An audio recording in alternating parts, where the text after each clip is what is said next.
Hi, my name is Keaton Canipe, and the artist management group that I chose for my presentation is Dirty Hit. Dirty Hit is an independent management group and record company. It was founded in London in 2009 by J.B. Oborn in combination with Brian Smith and Hugo Hugo. The general manager is Greg Carr, who oversees label operations in the US. And since 2020, Dirty has expanded onto a global platform by expanding into LA, Tokyo, and Sydney, Australia. This is J.B. Oborn, the founder of the company. He's also the founder of management company All on Red Management and the manager of the 1975. He first discovered the 1975, which led him to start this company. In his past, he was a musician. That career path didn't really play out into a flourishing career as a musician, so he decided to stay within the music business and started this management group to give artists the platform, support, and everything else that they need to succeed. And we will see that a lot later in this presentation.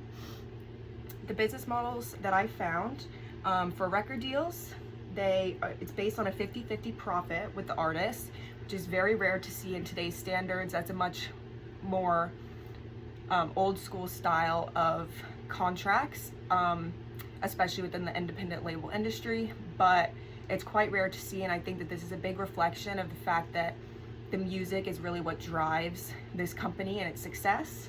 As for artist management, they don't allow the commission of management fees on records of artists that they also manage. Again, I think that this is a very music-centric rather than business-centric company.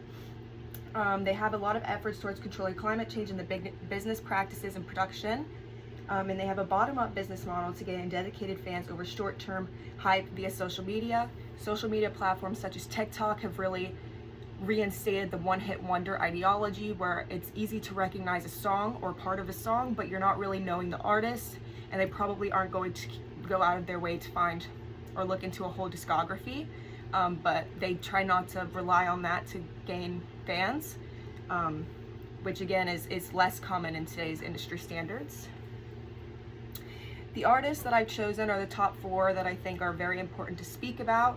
Of course, the 1975, whose biggest release was A Brief Inquiry into Online Relationships, which reached #1 in the UK.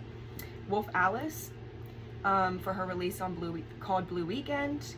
We have Bleachers, who earlier this year released his self-titled album, and Biba Doobie with her release of This Is How Tomorrow Moves. For physical distribution, in 2024, Dirty Hit renewed its UK physical distribution partnership with Universal Music Group for another 3 years. This has been since 2021. I only included the UK within the verbiage, but they also do have a global distribution deal, a physical distribution deal in the US also with Universal. As for global digital distribution, the Dirty Hit operates independently with support of N-Grooves Music Group since signing a global digital distribution deal in 2020. N-Grooves is a part of Universal Music Group. The founder is Rob McDaniels, and it was founded in 2002 in San Francisco, California. Licensing agreement partners are a little bit more widespread than you may think. They use several different licensing companies between their artist records. This is a big reflection of the fact that I think that the company makes an effort to let their artists have a say in the way that they want to go about things. I think that there's a lot of negotiation and a lot of talk between the company and these artists. As for the 1975, in the US, they're part of Universal Music Group. In the UK, they're signed with Polydor. Wolf Alice has an RCA partnership and released her album Blue Weekend with N-Grooves Music Group. For Bleachers, he has a contract or a negotiation with Universal Music Publishing Group. One thing I wanted to bring up that wasn't part of our specific things to talk about is shareholders, because I think this is a very big reflection of the values that the company holds. Since 2019, band members of the 1975 were promoted to shareholders of the company, whilst Matt Healy, the lead singer of the 1975, worked as the creative director for 4 years until April of 2023 when he stepped down from that role. I think that this was a very big effort from Jamie Oborn and Dirty Hit to give credit where credit was deserved. Without the 1975, there's an off chance that this company wouldn't have grown into what it has grown into, and I think that this is a beautiful way to credit and give extra appreciation towards the band members.